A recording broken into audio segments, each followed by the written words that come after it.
Buenas tardes, hermanos, sean bienvenidos, igual los hermanos que están a la distancia. Hoy vamos a cantar un solo salmo y de ahí entra nuestro hermano con la enseñanza. Hoy es un breve estudio y vamos a entonar el canto a capela.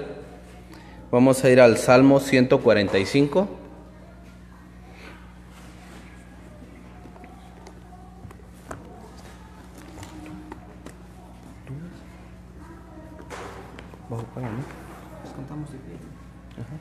Nos ponemos de pie, hermanos.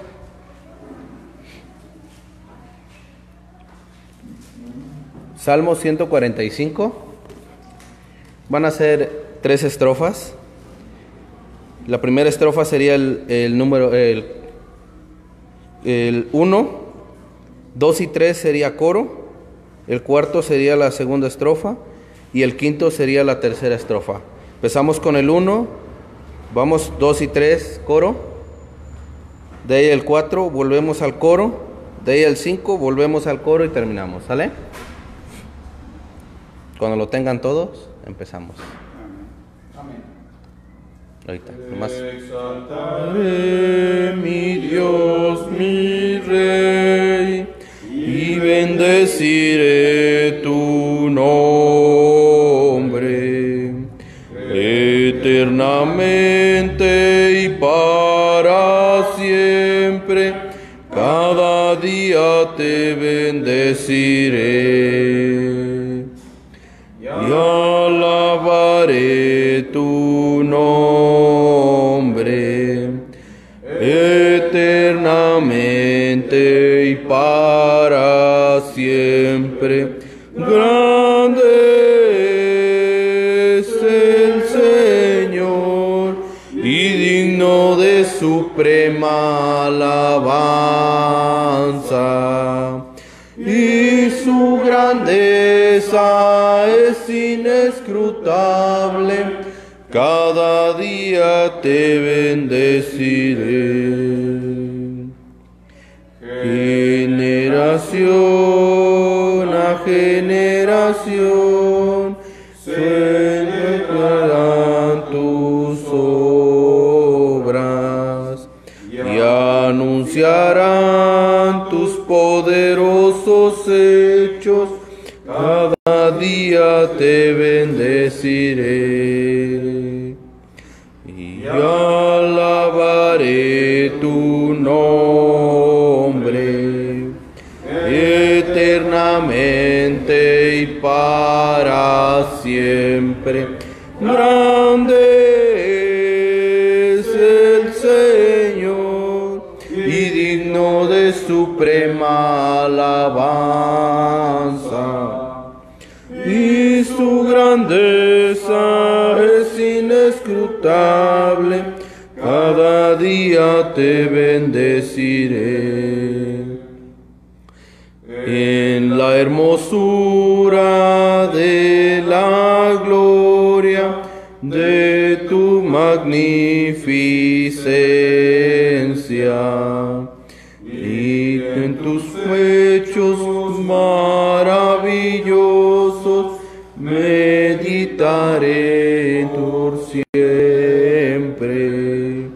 y alabaré tu nombre eternamente y para siempre. Grande es el Señor y digno de suprema alabanza, y su grandeza es inescrutable. Cada día te bendeciré. Bien, hermanos, vamos a inclinar nuestros rostros, vamos a hacer una oración para el comienzo del culto. Señor Padre, hoy agradecemos este hermoso día. Gracias por la salud, gracias por el trabajo, por el cansancio, gracias por las tribulaciones, gracias por los beneficios que usted nos dio con el trabajo, el sustento. En estos momentos le agradecemos porque nos tiene aquí reunidos para escuchar su palabra, Pedimos que abra nuestro corazón, nuestro entendimiento, y que podamos comprender las cosas que usted quiere que comprendamos con la exposición de su palabra, y que cada día, Padre mío, no seamos oidores, sino hacedores de su palabra. Todo lo ponemos en sus benditas manos, Padre, que todo el culto, Padre, sea de agrado para usted y que sea dirigido por el Espíritu. Ponemos en sus manos a mi hermano Carlitos, que está a cargo de la congregación. Le pedimos por su vida, Padre mío, su vida espiritual, y que usted le dé bendición, Padre mío, cada día más, y el conocimiento, Padre mío, para poderle servir cada día mejor, para poder dar el alimento a su iglesia, Padre. Los ponemos en sus manos, Padre mío, en nombre precioso de su Hijo Jesús. Amén. ¿Puedes pasar?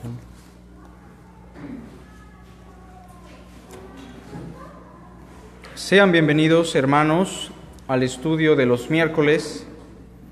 Como tal, los días miércoles estamos tratando de estudiar las Sagradas Escrituras.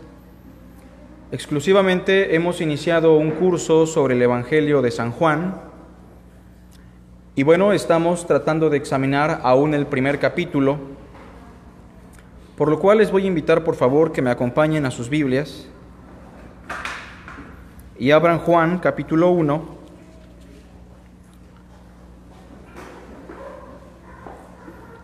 para dar lectura del verso 35 al verso 37. Juan, capítulo 1, del verso 35 al versículo 37. Síganme con su vista, por favor. El siguiente día, otra vez estaba Juan y dos de sus discípulos. Y mirando a Jesús que andaba por allí, dijo: He aquí el Cordero de Dios. Le oyeron hablar los dos discípulos y siguieron a Jesús. ¿Se ha preguntado usted cuál fue el motivo, cuál fue la razón por la cual los primeros discípulos, incluidos en este caso Andrés, Pedro, por qué ellos siguieron a Jesús? ¿Cómo es que ellos tomaron decisiones tan radicales, tan extremas, como el hecho de dejar su trabajo, su rol de vida, su casa, y así seguir a un hombre llamado Jesús de Nazaret, que proclamaba, según Juan el Bautista, era el Cordero de Dios? ¿Cuáles fueron los motivos, cuáles fueron las razones por las cuales usted está siguiendo a Cristo hoy? Porque definitivamente tienen que ser las mismas razones que tuvieron los primeros discípulos en aquella época. Si usted hoy está siguiendo a Cristo por motivaciones equivocadas, hoy le animamos a que a la luz de este pasaje pueda entender cuál era la perspectiva de los primeros discípulos de Jesús.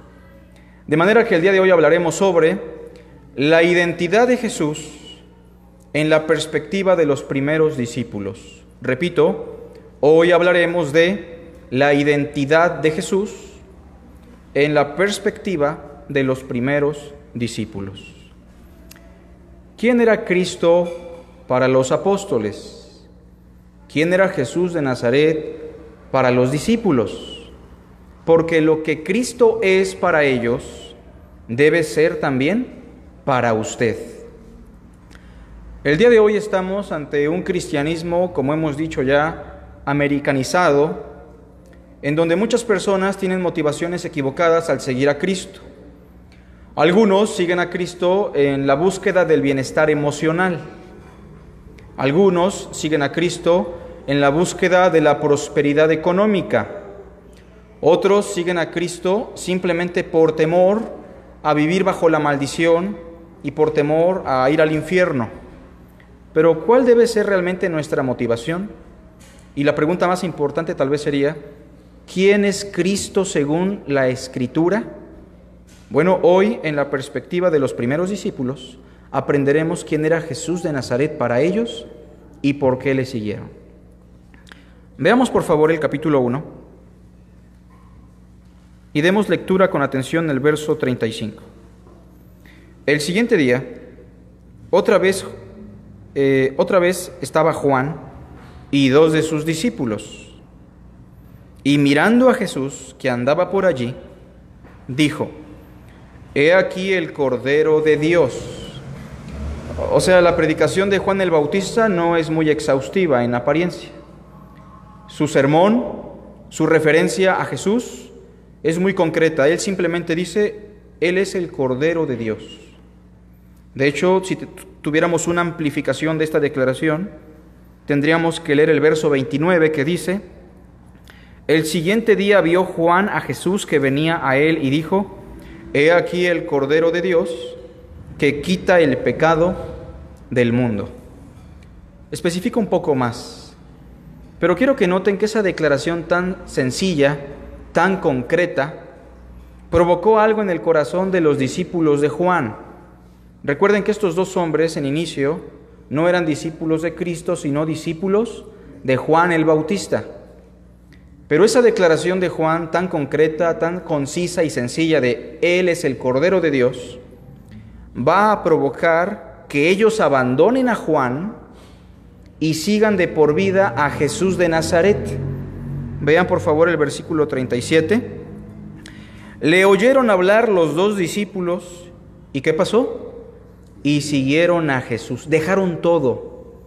Dejaron su trabajo, dejaron de ser discípulos de Juan, muchos de ellos probablemente dejaron un rol de vida, una buena economía. Y entonces, cuando hablamos de la identidad de Cristo en la perspectiva de los primeros discípulos, en primer lugar tenemos que hablar de Cristo como el Cordero de Dios. ¿Qué vieron los primeros discípulos en Jesús de Nazaret? Vieron en Él al Cordero de Dios, lo cual significa que ellos también eran conscientes que Jesús de Nazaret era el único que podía expiar sus pecados, era el único que podía quitarle su maldad. Quiero que noten, por favor, que esta expresión Cordero de Dios probablemente no es muy peculiar para ustedes, para mí o para el pueblo de Occidente. En nuestro país, decir que Jesús es el Cordero de Dios puede ser malinterpretado. Algunas personas, yo he escuchado, han dicho: bueno, Jesús es el Cordero de Dios porque Él era muy humilde, muy manso. ¿Pero esa es la idea que nos quiere transmitir aquí el pasaje? Definitivamente no. Claro que Cristo era humilde, era manso, era misericordioso, pero se le llama Cordero de Dios porque en la cultura judía, en la perspectiva judeocristiana, la frase Cordero de Dios tiene una profundidad que nos lleva a la antigüedad, a la ley de Moisés. Y si pudiéramos exagerar, nos lleva incluso a los primeros eventos de la humanidad. El punto es que en la ley de Moisés hay una fiesta que se conoce como la Pascua. ¿Algunos de ustedes han escuchado sobre esa festividad, la Pascua? La palabra Pascua significa pasar por alto. Es una fiesta solemne o una celebridad que se llevó a cabo cuando Dios sacó de Egipto a los israelitas a través de una última plaga que fue mortal para ellos. Se le conoció como la muerte de los primogénitos, ¿recuerdan? Y Dios les mandó a decir a los judíos, a su pueblo, que en esa noche Él iba a mandar al ángel de la muerte y todo primogénito de animal, vaca, ser humano iba a morir. Y lo único que podía evitar esa muerte era que ellos pusieran en los postes de sus puertas la sangre de un cordero sin defecto, perfecto, de cierta edad. Y cuando el ángel de la muerte pasara en aquella noche, los iba a pasar por alto. Eso significa Pascua. Esa es la primera noción que tenemos sobre la idea de un cordero. Un cordero que provoca que la ira de Dios pase por encima de nosotros y nos condene. Pero también hay otra fiesta en el judaísmo que se conoce como la fiesta del Yom Kippur. La fiesta del Yom Kippur es la fiesta de la expiación o la fiesta del perdón. Y en esa fiesta Dios, a través de una ceremonia solemne, buscaba perdonar los pecados de su pueblo. Y en aquella festividad se tomaban dos animalitos, dos becerros. El macho cabrío, el primero, era tomado por el pueblo, se le colocaban las manos, se oraba sobre él por el perdón del pueblo y se sacrificaba y su sangre era derramada en el propiciatorio en el lugar santísimo. Pero había otro macho cabrío, otro animal, sobre el cual también colocaban las manos, oraban por él y a este no lo mataban, a este lo abandonaban a su suerte en el desierto, lo abandonaban por completo. La pregunta es, mis hermanos, si realmente esos corderos podían, o esos animalitos, podían quitar el pecado de los israelitas. ¿Tenían ese poder? ¿Tenían esa eficacia? ¿O solamente eran una prefiguración, eran un anuncio y una sombra de lo que iba a experimentar el Mesías? Yo estoy convencido que es lo segundo. Esos animalitos solamente eran un símbolo de lo que iba a experimentar el Cordero de Dios, Cristo, sobre el cual pondría Dios los pecados de la humanidad, sería crucificado y su sangre sería derramada y presentada ante el lugar santísimo, y al cual también se le colocarían los pecados para que Dios lo abandonara por completo a su suerte en la cruz, como dijo el Señor: Dios mío, ¿por qué me has abandonado? Y entonces todo esto que les acabo de decir en síntesis es la idea que tienen los judíos cuando escuchan de Juan: he aquí el Cordero de Dios. Entonces, en primer lugar, ¿por qué siguieron a Jesús? Porque para ellos Jesús era el Cordero de Dios. ¿Y cuál es el beneficio que les proporciona, mis hermanos? ¿Cuál es el beneficio que nos proporciona creer que Jesús es el Cordero de Dios? ¿Cuál es? ¿Qué beneficio le proporciona a usted creer que Jesús es el Cordero de Dios? ¿Cuál sería? El perdón de nuestros pecados. Leamos en voz alta el verso 29. El siguiente día vio Juan a Jesús que venía a él y dijo: he aquí el Cordero de Dios, que quita el pecado del mundo. Entonces, en primer lugar, ellos siguieron a Jesús y dejaron todo, sobre todo abandonaron a Juan, porque consideraron que Cristo era el Cordero de Dios que podía librarlos del pecado. Ahora, ¿fue un acto de injusticia o fue una grosería dejar a Juan? Realmente no. Y esto nos debe enseñar que ustedes no pueden poner los ojos en un líder, en un pastor. Tienen que poner sus ojos en Cristo, porque solo Él puede perdonar sus pecados. Y de hecho Juan dijo: es necesario que Él crezca y yo mengüe.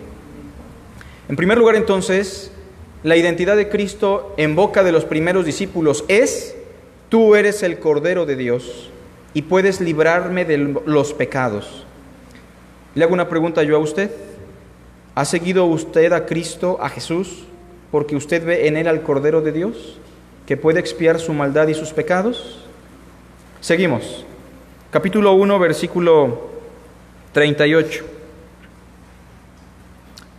Y volviéndose Jesús, y viendo que le seguían, o sea, hermanos, entiéndase que ellos están insistiendo atrás de Él: te queremos seguir.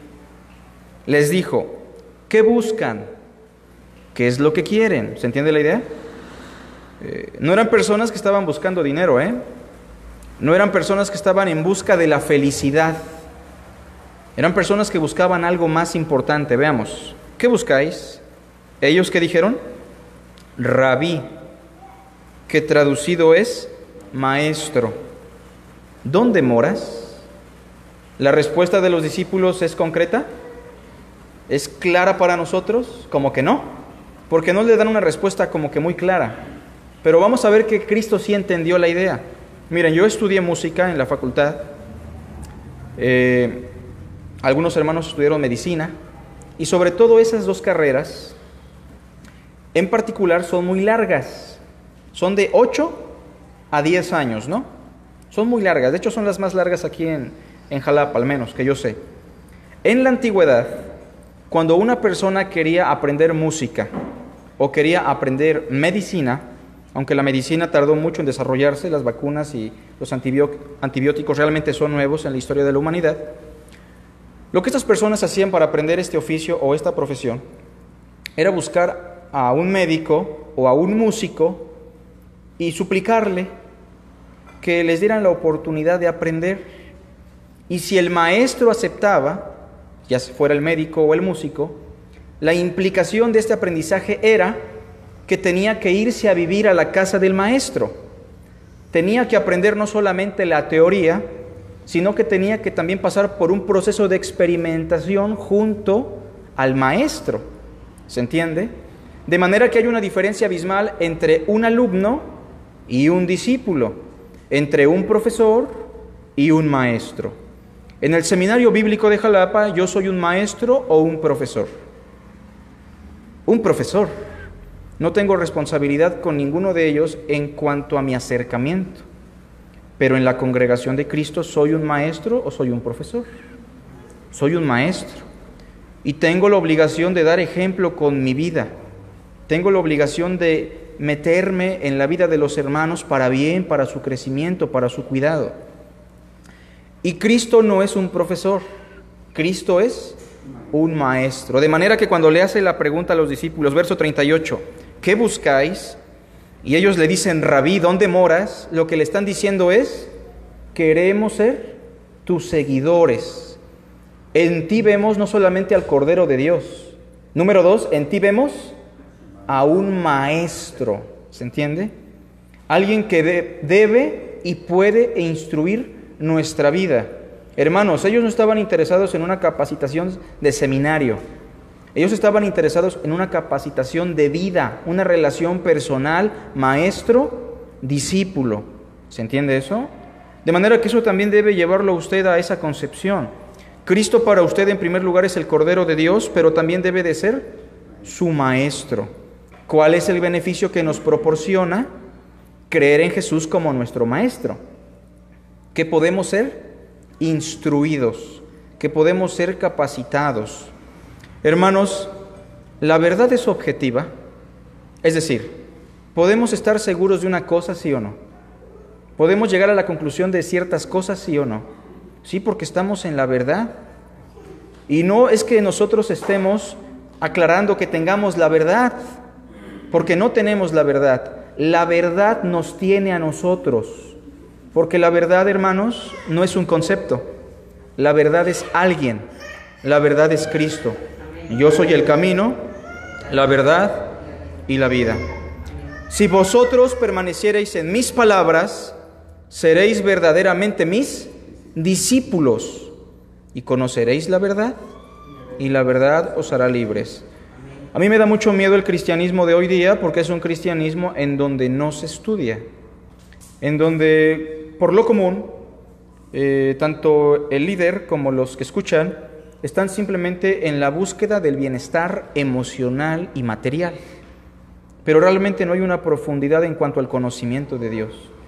Mis hermanos, si Cristo se empeñó en algo fue en instruir en la verdad. En su oración Él dijo, Padre, santifícalos en tu verdad, tu palabra es verdad. Y entonces, en primer lugar, hemos dicho que los discípulos veían a Cristo como el Cordero de Dios que puede quitar el pecado del mundo. Y en segundo lugar, ellos miraban en Cristo a un maestro que puede instruirlos en todas las situaciones de la vida, tanto teológicas como prácticas. La pregunta para usted sería, hermano, hermana, ¿ve a usted a Jesús como un maestro? Porque si no, podríamos repetir la pregunta del Señor. ¿Por qué me llamáis Señor, Señor, si no hacéis lo que yo os mando? ¿Vemos realmente a Cristo como nuestro maestro o como un profesor que nos da una cátedra y después nos apartamos por completo de él?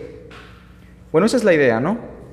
De hecho, la palabra rabí no solamente significa maestro, significa tú eres un maestro de autoridad. A ti nadie te puede refutar. ¿Se entiende la idea? Porque les hablaba con autoridad y no como los escribas. En tercer lugar, seguimos leyendo versículo 39. Él les dijo, venid y ved. O sea que sí los aceptó como discípulos. Fueron y vieron donde moraba, y se quedaron con él aquel día, porque era como la hora 10:00. Andrés, hermano de Simón Pedro, era uno de los dos que habían oído a Juan y habían seguido a Jesús. Este halló primero a su hermano Simón y le dijo, ¿qué le dijo, hermanos? Leemos juntos. Hemos hallado al Mesías, que traducido es el Cristo. ¿Cuál fue la primera perspectiva que tuvieron sobre Jesús? La primera, el Cordero de Dios. ¿Cuál es el beneficio? ¿Cuál es el beneficio de creer en Él como el Cordero? La segunda perspectiva que tuvieron sobre Él, Maestro. ¿Cuál es el beneficio? La instrucción, la enseñanza, el ejemplo. Y la tercera perspectiva que tienen sobre Él, ¿cuál es? El Mesías, en hebreo, que traducido al griego es el Cristo, que traducido al español sería la palabra el ungido. ¿Han escuchado esa palabra, el ungido? Cuando ustedes leen el Antiguo Testamento, se darán cuenta que en los escritos, por ejemplo, de Samuel, se repite mucho la palabra el ungido del Señor. Esto en referencia al rey David, esto en referencia al rey Saúl. Muchas veces se le llamaba también el ungido al sumo sacerdote como Aarón. Y en algunas ocasiones muy escasas, también se le llamaba el ungido a un profeta, como lo dijo Isaías. El Espíritu del Señor está sobre mí, por cuanto me ungió el Señor. Bueno, ¿qué significa ser un ungido? Porque si entendemos ese concepto, podemos entender después qué significa que Jesús sea el Cristo o el ungido. Bueno, primero tenemos que decir que existieron muchos ungidos o muchos Cristos en ese sentido. El primer ungido que tenemos, al menos por ahí, sería Aarón. Recuerdan que como sumo sacerdote fue ungido y el aceite se derramó y le escurrió por todo el cuerpo. También tenemos la unción de Saúl, que fue el primer rey en Israel, la unción de David. El punto es que la unción era un rito, era el derramamiento de aceite sobre una persona como símbolo de que el Espíritu de Dios vendría sobre él para que él pudiera ejercer un oficio en el pueblo. Solamente había 3 oficios: el del rey, que tenía que gobernar al pueblo con la palabra de Dios; el del sacerdote, que tenía que interceder a Dios por los pecados del pueblo; y el otro oficio era el del profeta, que tenía que hablar en nombre de Dios al pueblo. Bueno, entonces había 3 ungidos, ¿no? En el Antiguo Testamento se empezó a desarrollar la idea de que algún día vendría el ungido de Dios, que cumpliría con esos 3 oficios. No vendrían 3 ungidos, sino uno que cumpliría con esos 3 oficios. Precisamente yo les pregunto, ¿Jesús de Nazaret fue profeta o no? ¿Sí? ¿Qué le dijo a la mujer samaritana? Me parece que tú eres profeta. Les pregunto, ¿Jesús de Nazaret fue sacerdote? Sí, porque tú eres sacerdote para siempre según el orden de Melquisedec. Hijo, ten ánimo, tus pecados te son perdonados, ejerciendo su sacerdocio. Y les pregunto, ¿Cristo fungió como rey? También, Él dijo, yo soy el Señor y el Maestro. En ese sentido, cuando Él muere en la cruz, precisamente el título dice, este es Jesús de Nazaret, el Rey de los judíos. Y entonces cuando decimos que Jesús es el Cristo, en la mente de un judío en aquella época, en la mente de un cristiano en aquellos días, lo que venía a la mente eran 3 oficios en una persona. Tú eres el Cristo porque tú para mí eres el Rey de Israel que me puede gobernar en perfección, no como David, no como Salomón. Tú eres un rey que gobierna de manera perfecta. Tú eres el Cristo porque yo creo que tú eres mi sumo sacerdote. Tú intercedes por mí perfectamente, tú no tienes pecado, tú no tienes necesidad de ofrecer sacrificios por ti y por mí, porque tú eres mi expiación y mi intercesor. Y tú para mí eres el Cristo Jesús, porque tú para mí eres también el profeta. Tu voz Es la máxima expresión de Dios. Dios, habiendo hablado muchas veces y de muchas maneras en otro tiempo a los padres por los profetas, en estos últimos días nos ha hablado por medio de ¿quién? De su Hijo. La voz de Cristo es exactamente la voz de Dios. ¿Estoy yo en este momento fungiendo como profeta o no? Sí, porque estoy predicando. Eso significa ser profeta, proclamar el mensaje divino. Pero bajándome del púlpito y platicando con ustedes, ¿sigo hablando la profecía de Dios? Ya no. Bueno, pero Cristo siendo el profeta, el ungido, cada palabra, fuera en un púlpito en la sinagoga o fuera de un púlpito, cada palabra de Cristo era palabra de Dios. Él es el profeta. Y entonces cuando Andrés ve a su hermano, verso 40, le dice, versículo 41, hemos hallado al Mesías, que traducido es el Cristo. O sea, estas implicaciones son muy importantes, hermanos. Estas declaraciones tienen mucha profundidad. Pero ¿cuál es el beneficio de creer en Jesús como el Cristo? Verso 42, leamos en voz alta.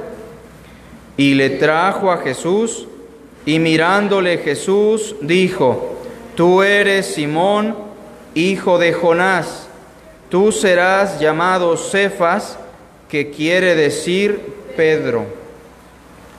¿Qué es lo que hizo Jesús con Simón? En palabras muy concretas, ¿qué es lo que hizo con él? Le cambió el nombre. La pregunta sería, hermanos, ¿qué no le gustó a Jesús el nombre de Simón? Esa no fue la razón, ¿verdad? ¿Por qué le cambió el nombre de Simón a Cefas? Porque lo transformó. Miren, el nombre en la cultura judía es muy diferente al nombre en nuestra cultura. Cuando un hermano por acá tiene un hijo, el niño nace o va a nacer, ¿y qué es lo que hacen los hermanitos? Pues en el internet andan buscando nombres bíblicos, ¿no? A ver, este significa tal. No le pongas Jacob porque significa el embustero. Saúl significa el grande. Vamos a ponerle Mateo, regalo de Dios. O vamos a ponerle Pablo porque es el misionero Pablo. Les ponemos los nombres porque nos gusta nada más.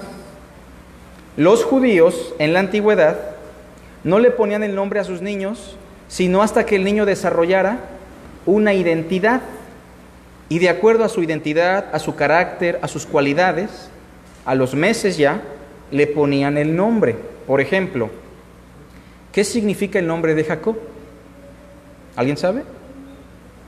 El embustero. ¿Y Jacob era embustero, hermanos? ¿Sí o no? Sí era embustero. Vemos que hacía muchos chanchullos, tanto con su familia como con su suegro, y tenemos ahí a un embustero. Pregunta, ¿Dios le cambió el nombre? Israel, que significa príncipe con Dios, porque no solamente cambió su nombre, lo que está cambiando es su naturaleza. Abraham,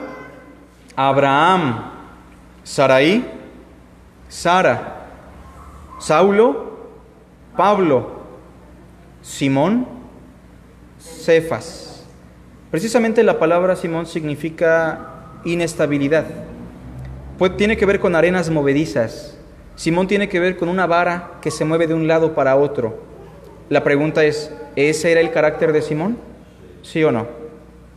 Por un momento él puede decir, tú eres el Cristo, el Hijo de Dios.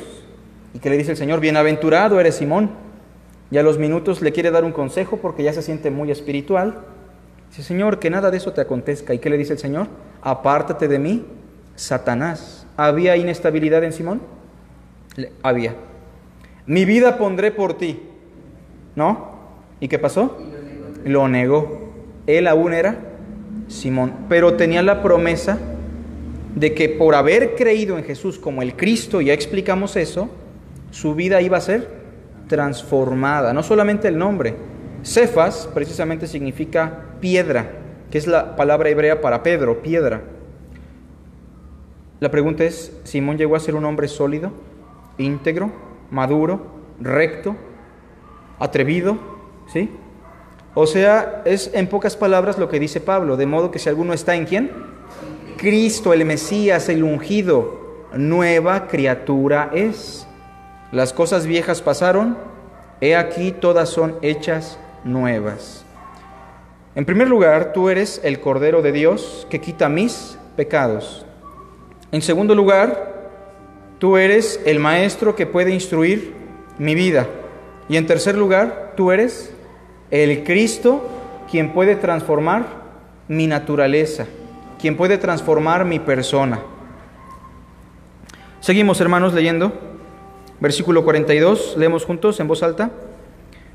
Y le trajo a Jesús, y mirándole Jesús dijo: tú eres Simón, tú eres una arena movediza, tú eres inestable, hijo de Jonás, tú serás llamado Cefas, que quiere decir Pedro.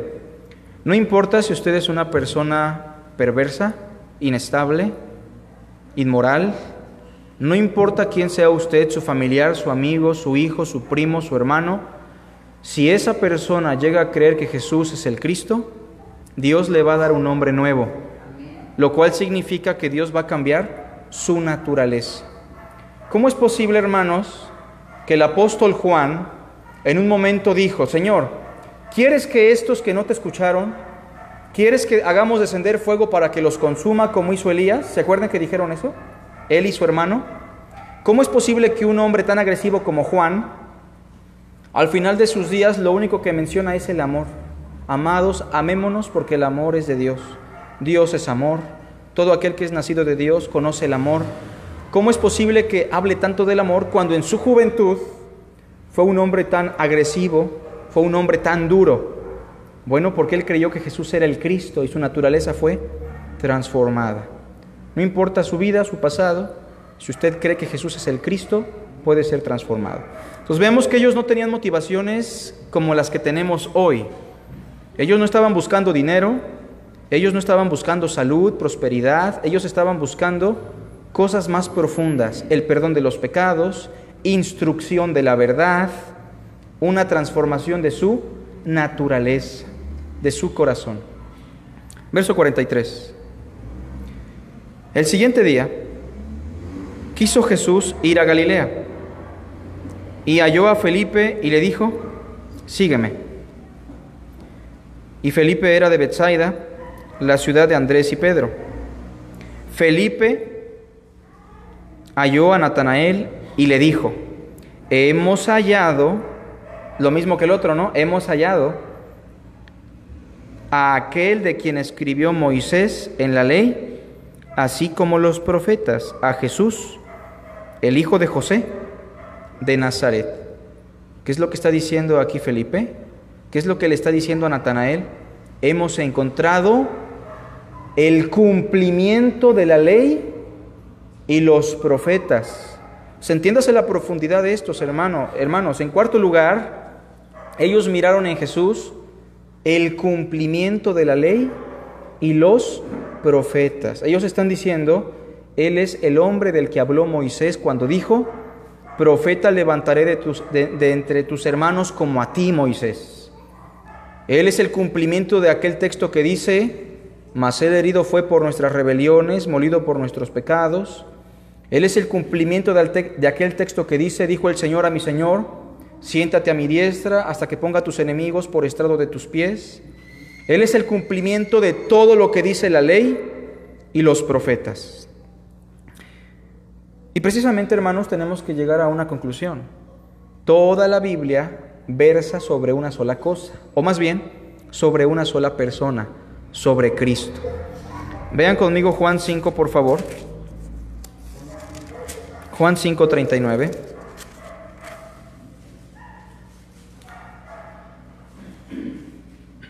Lo voy a leer como debe ser traducido en el texto griego. Es así: escudriñan las Escrituras, 5:39, escudriñan las Escrituras porque ustedes piensan que así tendrán la vida eterna. Esa es la traducción correcta. La Reina Valera traduce distinto. La Reina Valera traduce como si nos estuviera invitando a escudriñar, cuando el texto griego no nos invita a eso. El texto griego dice: ustedes escudriñan las Escrituras porque piensan que así encontrarán la vida eterna. La realidad es que ninguna persona, por más que estudie la Biblia, se va a salvar, ¿o sí? No es por el conocimiento que nos salvamos. Vean lo que dice después: y ellas son las que dan testimonio de mí. ¿De qué tratan las Escrituras? De Cristo. Lucas, por favor, capítulo 24, versículo 25 al 27. 24, 25 al 27. Y les dijo: oh insensatos y tardos de corazón, para creer que todo lo que los profetas han dicho. Versículo 26. ¿No era necesario que el Cristo padeciera estas cosas y que entrara en su gloria? En voz alta todos el 27. Y comenzando desde Moisés y siguiendo por todos los profetas, les declaraba en todas las Escrituras lo que de él decían. ¿De qué trata toda la Biblia? De Cristo. Capítulo 24 de Lucas, versículo 44. Y les dijo: estas son las palabras que os hablé, estando aún con vosotros. Lucas 24, 44. Que era necesario que se cumpliese todo lo que está escrito de mí. ¿En dónde, hermanos? En la ley de Moisés, en los profetas y en los salmos. De manera que el cuarto punto tiene que ver con eso. Para los primeros discípulos, ¿Cristo quién era? El cumplimiento de la ley y de los profetas. Rara vez, un cristiano nuevo llega diciendo: yo vine a la Biblia, yo vine a la iglesia, yo sigo a Cristo porque me di cuenta que Él es el cumplimiento de la ley y los profetas. Hoy día no tenemos casi eso. Hoy día tenemos: pues yo sigo a Cristo porque me sanó de una enfermedad, lo cual no está mal. Pero lo que quiero decir, hermanos, es que no tenemos conciencia ni hemos dimensionado la profundidad de por qué seguían a Cristo. ¿Se entiende? Entonces, en cuarto lugar, Él es el cumplimiento de la ley y de los profetas. Capítulo 1, por favor, versículo 45 de Juan. Hemos hallado a aquel de quien escribió Moisés en la ley, así como los profetas, a Jesús, el hijo de José, de Nazaret. Verso 46. Natanael le dijo: ¿de Nazaret puede salir algo bueno? Entiendas, hermanos, que Nazaret era una tierra mezclada, donde había judíos ya mezclados, que no eran puros. Y de Nazaret realmente no había salido nada relevante en la historia de Israel. Y de hecho, el Mesías no nacería en Nazaret. ¿De dónde iba a llegar? De Belén. Miqueas 5:2. Pero tú, Belén Efrata, para estar pequeña entre las familias de Judá, de ti saldrá el que será Señor en Israel. Es lo que dice el texto de Miqueas capítulo 5, versículo 2. Vean lo que dice el versículo 46. ¿De Nazaret puede salir algo bueno? Le dijo Felipe: ven y ve. 47. Cuando Jesús vio a Natanael que se le acercaba, dijo de él: he aquí un verdadero israelita en quien no hay engaño. Pregunta, hermanos: ¿Jesús conocía a Natanael? Vean el versículo 48. Le dijo Natanael: ¿de dónde me conoces? Respondió Jesús y le dijo: antes que Felipe te llamara, cuando estabas debajo de la higuera, te vi. Se sobreentiende que antes de que Felipe lo fuera a buscar a él, a Natanael, Natanael estaba descansando debajo de una higuera, un arbolito. Y Cristo lo vio ahí. ¿Por qué, mis hermanos? ¿Usó su divinidad Jesús o estaba usando su oficio profético? Recordemos, hermanos, que en el estado de humillación, el Cristo no usa su divinidad. Todo lo que hace lo hace como hombre. Y así como Pedro en Hechos 5 supo que Ananías había mentido, ¿se acuerdan? Así Cristo también está usando su oficio profético. Pero quiero que noten algo. En el versículo 47 le dice: tú eres un verdadero israelita en quien no hay engaño. No sé si se han dado cuenta que en el Evangelio de Juan aparecen ciertas declaraciones como verdaderos israelitas, verdaderos adoradores, verdaderos discípulos. ¿Han visto eso? Lo cual está implicando que así como hay verdaderos israelitas, también hay falsos israelitas. Hoy está en las noticias el hecho de que Israel y algunos sectores árabes o palestinos tienen un conflicto bélico. ¿Saben de eso? Bueno, y algunos dicen, oremos por Israel, el pueblo de Dios. Mis hermanos, Israel geográficamente hablando, ¿es pueblo de Dios? O sea, ¿un judío, un israelita que no tiene a Cristo puede ser pueblo de Dios? Fuera de Cristo no puede ser pueblo de Dios. Fuera de Cristo no puede ser un verdadero israelita. ¿Qué es lo que me hace parte del pueblo de Dios? ¿Qué es lo que me hace un verdadero circunciso? ¿Qué es lo que me hace un verdadero judío, que significa adorador? Creer que Jesús es el cumplimiento de la ley y los profetas. Pregunta a los israelitas a la fecha, en general, ¿creen que Jesús es el cumplimiento? ¿No lo creen? Por eso Cristo enfatiza aquí un verdadero israelita, en quien no hay engaño. ¿Cuál es el beneficio, hermanos? Vean la última frase, en quien no hay engaño. ¿Cuál es el beneficio de creer en Jesús como el cumplimiento de la ley y los profetas? El beneficio es tener una fe sólida, una fe bien cimentada. Es increíble, hermanos, que tenemos a personas a las cuales a veces les preguntamos, disculpe, ¿usted cree que Jesús es el Salvador, el Hijo de Dios? Y nos dicen, sí, yo creo en Él de corazón, lo sigo durante muchos años, ¿no? Me bauticé desde chiquito, de chiquita, mis papás me llevaban a la iglesia, mis abuelitos. Y cuando uno les pregunta, oiga, ¿y esa fe que usted profesa, en qué escritura la tiene fundamentada?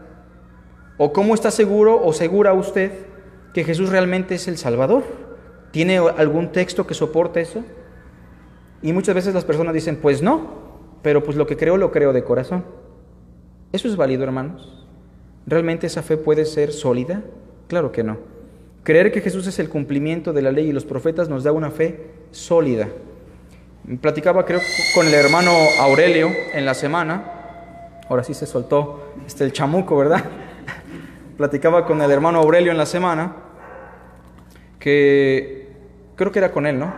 Que a través de estar en el curso del seminario con el hermano Edgar, me parece, ellos están estudiando el Antiguo Testamento, ¿no? Y están verificando algunas profecías que confirman los hechos y la identidad de nuestro Señor. Y me decía el hermano, ¿no? Cómo nuestra fe se puede confirmar. No sé si fue con él, lo estoy inventando, ¿no? Pero con alguien hablé de eso. Pero cómo nuestra fe se puede solidificar más y se puede confirmar con esos textos del Antiguo Testamento, ¿no? El hecho es ese, que Jesús es el cumplimiento de la ley y los profetas. Veamos por favor el capítulo 1, versículo 49. Ya estamos terminando. Respondió Natanael y le dijo, Rabí, maestro, ¿tú eres quién? El Hijo de Dios.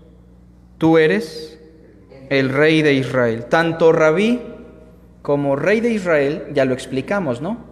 Rabí, en la segunda parte que hablábamos, Rey de Israel, está implícito en el término, tú eres el Cristo. El término nuevo aquí, ¿cuál es? El Hijo de Dios. Fíjense, una pregunta muy interesante. Muy pocos cristianos pueden explicar qué significa que Jesús sea el Hijo de Dios. Se les hace la pregunta, ¿usted cree que Jesús es el Hijo de Dios? Y la respuesta obvia es, sí. ¿Usted puede explicar lo que significa que Jesús sea el Hijo de Dios? Bueno, que Dios lo creó. Bueno, eso no es que sea el Hijo de Dios. Otros, bueno, que Dios, pues allá en los cielos o en la eternidad tuvo una esposa divina y nació el Cristo. Aunque no lo crean, algunos creen eso, algunos sectores del cristianismo. Pero ¿qué significó para Natanael? ¿Qué significaba para los cristianos de aquella época declarar que Jesús era el Hijo de Dios? Esa es la quinta afirmación de la identidad de Cristo. ¿Quién es Jesús? El Hijo de Dios.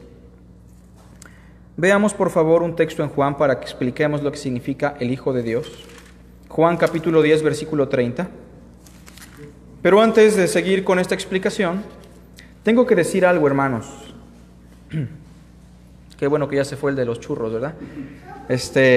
Tengo que decir que nosotros, en nuestro lenguaje español, no solamente tenemos un lenguaje llano, también tenemos un sinfín de figuras a la hora de expresarnos. Por ejemplo, cuando decimos me tomaron el pelo o me agarraron en bajada, ¿estamos siendo llanos o estamos siendo figurativos? No estamos siendo llanos ni literales, son figuras. Bueno, existe una figura en el judaísmo que se conoce como el modismo de filiación. La pueden investigar después, modismo de filiación.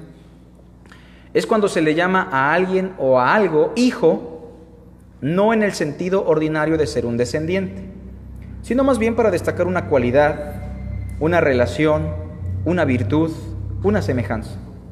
Por ejemplo, a Judas Cristo le llamó el hijo de perdición. ¿Judas tenía una mamá que se llamara perdición? Pues no. ¿Qué es lo que quiso decir con hijo de perdición? Que de los 12, fue el único que se perdió. A Bernabé se le llamó el hijo de consolación. ¿Cuál es la idea? Pues que es un hermano que tiene ese don para consolar.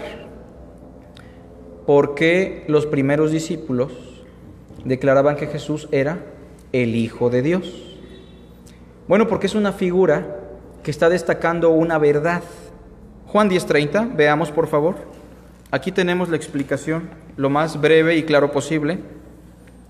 Yo y el Padre, uno somos.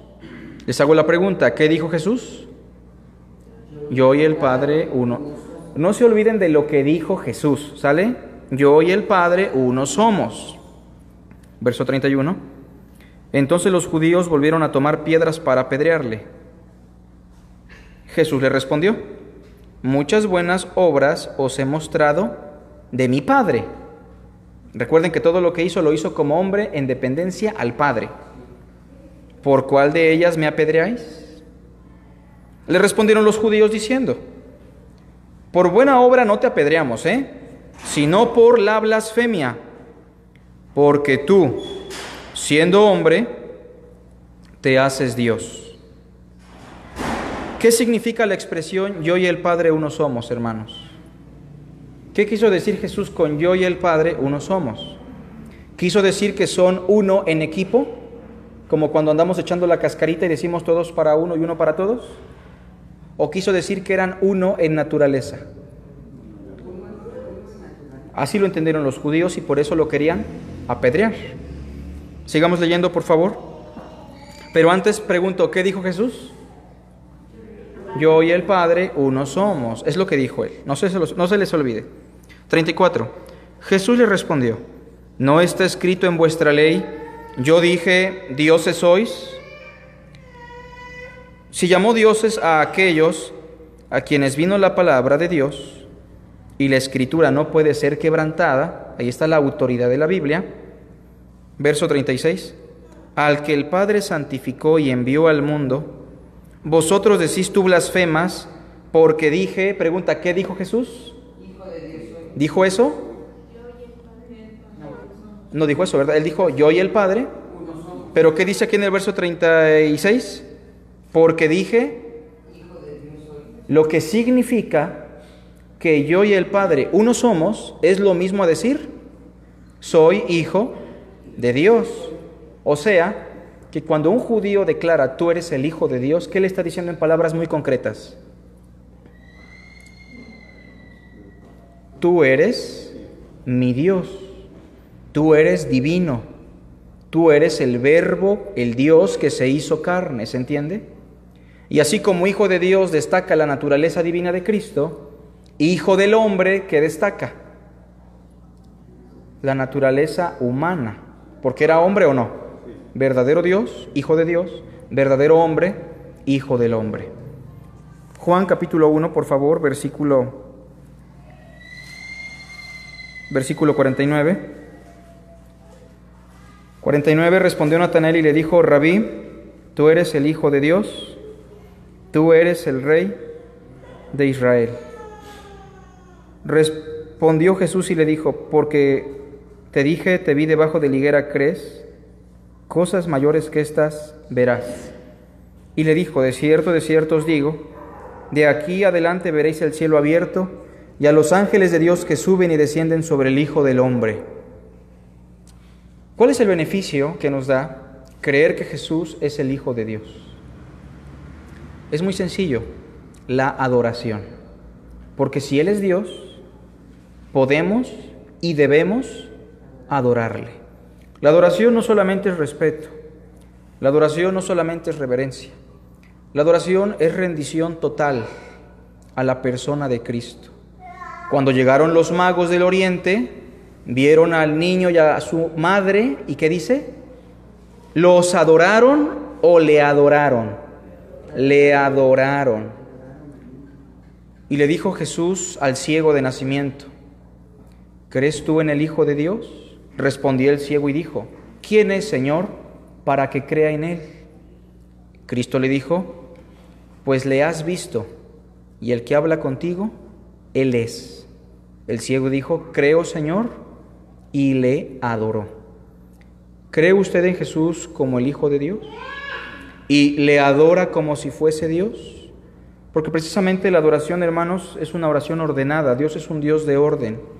Lo adora con su vida, lo adora con su tiempo, lo adora con su congregación. Recuerden que a Dios no le hacemos un favor adorándolo, hermanos. A Dios lo adoramos y ese es un beneficio para nosotros. Dios no necesita la adoración y no nos creó porque necesitaba la adoración. Nos creó porque Él es amor. Y todo acto de Dios está impulsado por el amor. Y el que nos permite adorarle es una expresión de amor. Y adorarlo es experimentar el amor. Hoy le pregunto yo a usted, ¿por qué sigue a Cristo? Y la pregunta es, ¿realmente usted tiene la misma perspectiva y puede dimensionar lo mismo que los primeros discípulos? Dentro de 8 días seguiremos estudiando el Evangelio de Juan. Pongámonos de pie y oremos.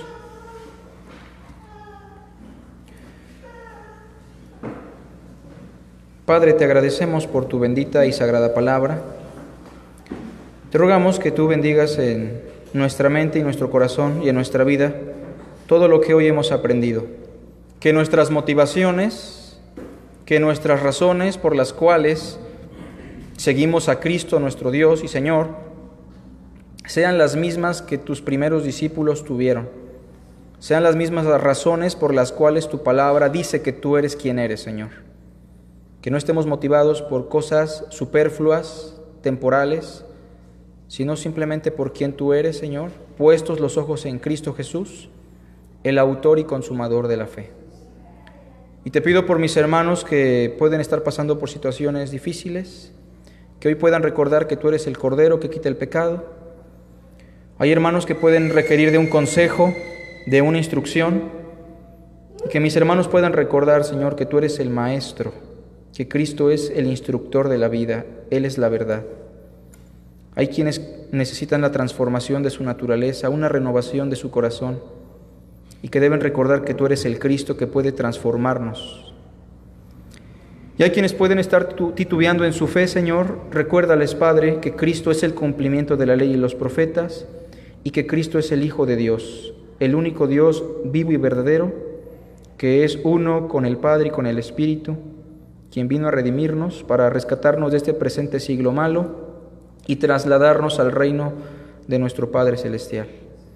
Te damos la honra y la gloria por este estudio entre semana en Cristo Jesús. Amén. Pueden tomar asiento.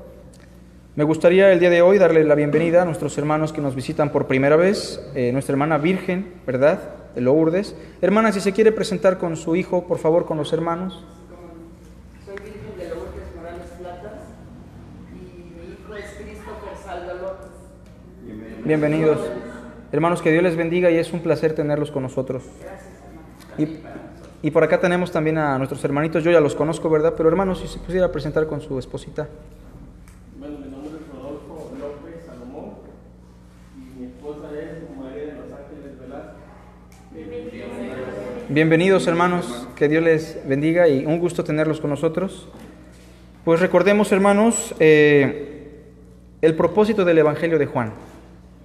Juan capítulo 20, versículo 30 y 31 nos dice: hizo Jesús además muchas otras señales en presencia de sus discípulos, las cuales no están escritas en este libro, en Juan, pero éstas se han escrito para que creáis que Jesús es el Cristo, el Hijo de Dios, y para que creyendo tengáis vida en su nombre. La finalidad del estudio es que se produzca la vida. ¿Y qué es la vida eterna? Que te conozcan a ti, el único Dios verdadero, y a Jesucristo. Una relación íntima y personal con Dios que experimentamos desde este mundo si hemos creído en Él. Pues pasamos a la oración final y a las ofrendas con nuestro hermano Aurelio.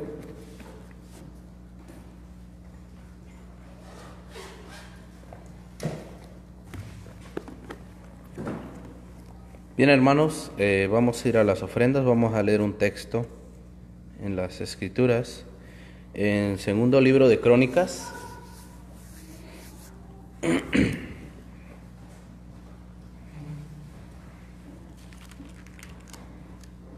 Digo, el primer libro de Crónicas. Estoy equivocando. Primer libro de Crónicas, capítulo 29.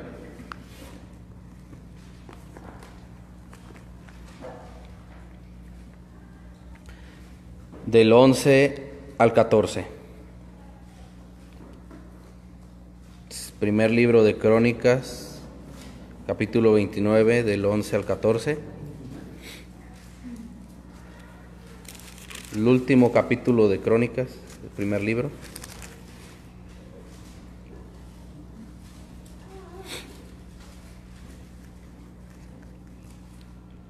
Dice así: tuya es, oh Señor, la magnificencia, el poder, la gloria, la victoria y el honor, porque todas las cosas que están en los cielos y en la tierra son tuyas. Tuyo, oh Señor, es el reino, tú eres excelso sobre todo. Las riquezas y la gloria proceden de ti, y tú dominas sobre todo. En tu mano está la fuerza y el poder, y en tu mano el hacer grande y el dar poder a todos. Ahora pues, Dios nuestro, nosotros te loamos, te alabamos y loamos tu glorioso nombre, porque ¿quién soy yo y quién es mi pueblo para que pudiésemos ofrecer voluntariamente cosas semejantes? Pues todo es tuyo y de lo recibido de tu mano te damos. Pues vamos a pasar a las ofrendas, hermanos.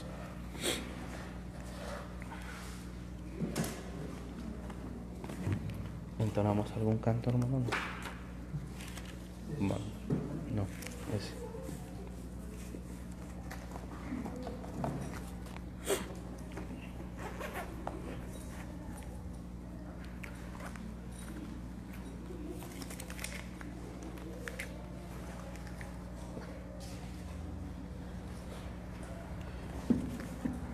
Bien, hermanitos, vamos a... Sí, pueden pasar, hermanita, es que la casa está enfrente. Perdón por no avisar. Como en otros pasan. No, aquí pasa cada quien. Está bien, hermano.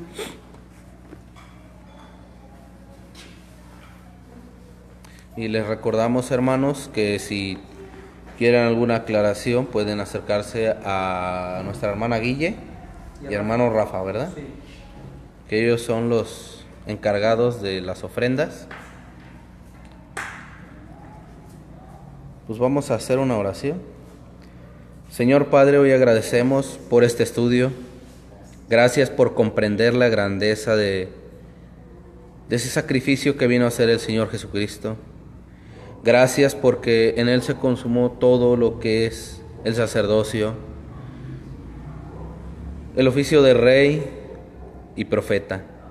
Gracias, Padre, porque nos permites a nosotros ver más claramente su palabra, quién es Cristo. Gracias, Padre, por esa sangre tan preciosa que se derramó en esa cruz, para que pudiéramos tener el perdón de pecados, para poder estar en comunión con usted. Ponemos en sus manos nuestras vidas, Padre. Le pedimos, Padre, que las ofrendas que fueron dadas el día de hoy, que sean usadas conforme a su voluntad, Padre, y como dice la Escritura, que sean demandadas de usted, Padre mío, si hay algún mal uso, Padre mío, de ellas. Pongo en sus manos, Padre mío, cada uno de mis hermanos, su economía, su trabajo, su salud. Todo lo ponemos en sus manos, Padre, y le pedimos que nos lleve con bien a nuestros hogares, pero que todo se haga conforme a su voluntad, en nombre precioso de su Hijo Jesús. Amén. Estamos despedidos, hermanos.